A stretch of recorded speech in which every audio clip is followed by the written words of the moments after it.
À Jetmo, février 1967. Madame B, patronne du magasin Le Confort Ménager, disparaît. Plusieurs témoins, dont une jeune fille de 11 ans, vont assurer avoir vu, le soir même, avant la fermeture du magasin, Robert L., le suspect. Il est interpellé, sa voiture contient les preuves de l'assassinat.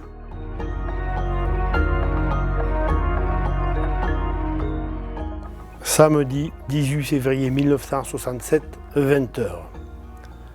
Dans une salle de classe désaffectée d'Agenmo, le responsable local de la FGDS réunissait les maigres troupes des sections SFIO et radicales socialistes du canton, quand avant même qu'il n'ait pu répondre, on entendit crisser le gravier de la cour. Un homme se présenta à la porte et lança la cantonade. « Messieurs, un grave malheur est arrivé. On vient de résoudre l'énigme de la disparition de la commerçante d'Agenmo. » En effet, le principal témoin, un ouvrier boulanger, avait été convoqué à la gendarmerie. Il s'y était rendu, mais s'en était échappé. « Camarades, » lança le responsable, « avant d'aller affronter l'adversaire politique, apportons notre concours aux forces de l'ordre. » Comme un seul homme, ils allèrent s'enrôler pour une chasse à l'homme.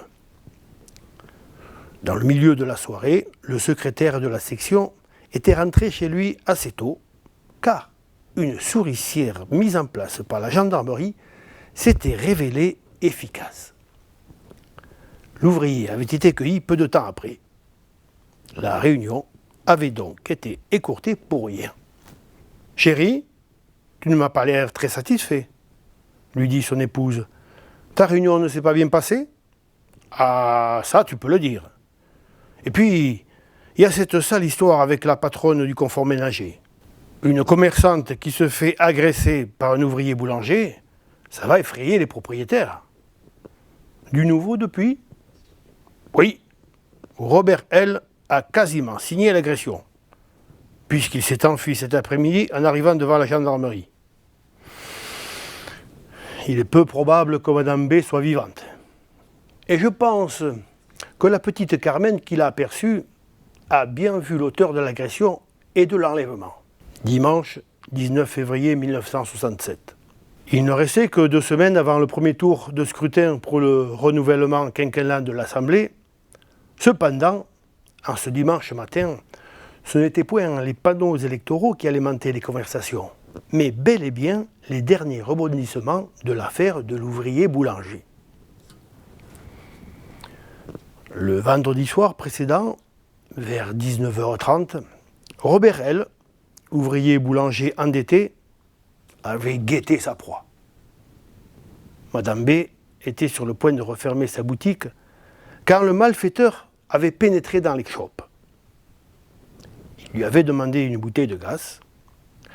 La commerçante était sortie dans la ruelle obscure pour aller chercher la dite bouteille. Le jeune ouvrier l'avait accompagnée.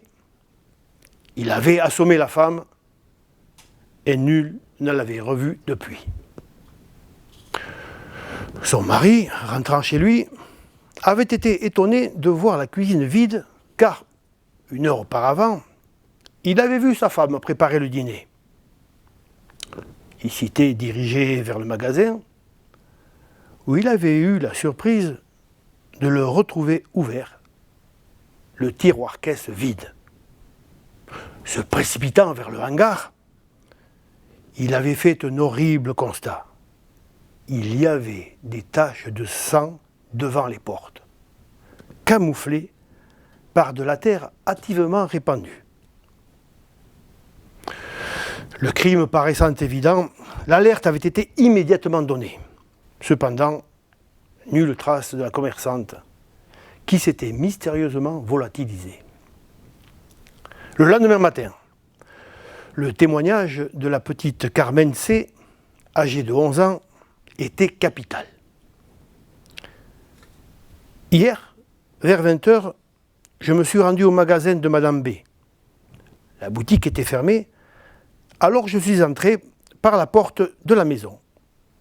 À l'intérieur, j'ai trouvé un homme jeune, que je connais, car il livre les croissants quand je vais à l'école. Que t'a-t-il dit ? Il m'a dit, sur un ton sec, Qu'est-ce que tu veux? Je lui ai répondu, je veux voir Madame B. Et comment a-t-il réagi? Il a dit, elle n'est pas là. Et il m'a laissé partir. L'homme dont elle parlait était un jeune ouvrier boulanger qui officiait dans la localité, Robert L. Ce dernier avait été convoqué à la gendarmerie en tant que témoin, ce qu'il avait fait, avant de se raviser au dernier moment devant la porte d'entrée. Il avait finalement pris ses jambes à son cou, abandonnant son véhicule, laissé ouvert de surcroît. Les gendarmes avaient ainsi pu examiner le coffre arrière. Il présentait bel et bien des taches de sang récentes. Autre détail, le contenu du tiroir-caisse, soit 1040 francs, avait été retrouvé sous l'un des sièges de la voiture. Cela indiquait sans aucun doute un imprévu dans la réalisation du forfait. La gendarmerie avait mis en place une battue dans le double but de retrouver le fugitif et la victime. Les environs proches d'Agenmo furent l'objet d'une immense chasse à l'homme. D'autre part, une souricière fut tendue chez un de ses meilleurs amis. Trempé, hagard, fourbu, l'ouvrier s'y présenta vers 20h30 sans opposer de résistance. Conduit à la gendarmerie, il allait être interrogé non-stop jusqu'à 3h du matin. Dimanche 26 février 1967, 20h. Les recherches étaient restées vaines. Le suspect avait avoué avoir jeté le corps dans la rivière le Lout, alors en crue, au niveau du pont de Serre-Lousse. Les gendarmes avaient inspecté les berges du cours d'eau, les hommes grenouilles de la DFCI des Landes avaient plongé en aval du pont, même des radiesthésistes avaient été contactés. Cependant, au soir du dimanche 26 février, le corps n'avait toujours pas été découvert. Une pantoufle et une ceinture appartenant à la victime avaient néanmoins été retrouvées à proximité du pont, validant les déclarations de Robert L. Les jours suivants, un autre témoignage vint éclaircir l'enquête. Le ravisseur avait transporté le corps de Madame B dans son coffre de voiture alors qu'elle était encore vivante. Il avait pris la route d'Orthès et s'était arrêté à une station-service pour faire le plein. Or, le pompiste se souvenait qu'il avait entendu des gémissements. Mais il pensait que ces bruits provenaient du poste de radio. Madame B avait donc été jetée vivante dans la rivière. Après son forfait, Robert L. s'était rendu à son travail de nuit chez son patron boulanger. Le coup de théâtre devait se produire le dimanche suivant, le 26 février. Ce jour-là, le cadavre fut découvert accroché à une souche dans un autre cours d'eau, le Gabas. Et le Lout, ne se jetant pas dans celui-ci, il n'y avait guère d'explication plausible pour comprendre ce mystère. Le juge d'instruction alla auditionner une nouvelle fois le suspect.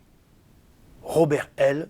devait dire la vérité vraie, celle qui allait permettre de comprendre comment le corps de Madame B avait été retrouvé dans le Gabas. Robert L., criblé de dettes, avait un besoin pressant d'argent. Aussi, était-ce l'appât du gain qui l'avait motivé. Le soir de l'enlèvement, il avait bien balancé Madame B du pont de Serre-Lousse. En plongeant dans les eaux froides du Lout, Madame B avait été ranimée par le contact de l'eau glacée. Elle avait nagé, s'était accrochée à une branche et avait réussi à se hisser sur la rive. Elle s'était traînée jusqu'en haut de la berge et avait hélé une voiture, la première arrivée. Elle croyait sûrement être sauvée. Son sauveteur n'était autre que Robert L., qui l'avait assommée et remise dans le coffre de sa voiture, puis avait repris une nouvelle route vers Saint-Sevé. Il avait jeté le cadavre de Madame B dans le Gabas. Madame B était ainsi morte 2 fois aux yeux de son assassin, qui ne trouva comme seule excuse « Je devais me débarrasser d'elle car elle me connaissait ». Nul ne sut précisément jusqu'à quel point l'ouvrier s'était acharné sur elle la seconde fois. Robert L. passa en jugement aux Assises des Landes le 30 octobre 1967. La famille de la victime était représentée par le bâtonnier Banconce, qui supportait l'émotion du public à son comble en rendant hommage à l'admirable mère de famille, honnête épouse morte en sainte femme, si moralement forte, si physiquement faible. Le procureur de la République Gaillan réclama la peine de mort. La tâche de la défense était difficile, tant tout allait contre l'accusé. Il l'avait tué 2 fois. C'était de l'acharnement. Le jury répondit oui à la totalité des questions et Robert L. fut condamné à mort. Cependant, le jugement fut cassé et Robert L. échappa à la guillotine.